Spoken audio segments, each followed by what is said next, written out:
Friends, இப்போ நெல்லிக்காய் juice போடலாமா? நெல்லிக்காய் ஜூஸுக்கு தேவையான நெல்லிக்காவை நீட்டாக கட் பண்ணிக்கணும். அப்புறம் இஞ்சி சேர்த்துக்கணும், மிளகு சேர்த்துக்கணும், கருவேப்பிலை சேர்த்துக்கணும், கொத்தமல்லி போட்டுக்கணும், ஒரு பிஞ்ச் மஞ்சள் தூள், ஒரு பிஞ்ச் சால்ட், 2 ஸ்பூன் பனங்கற்கண்டு தூள்.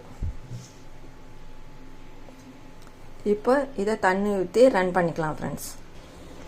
இப்போ இதை அரைச்சாச்சு, இதில் வடிகட்டிக்கலாம் ஃப்ரெண்ட்ஸ். இதை வடிகட்டிட்டு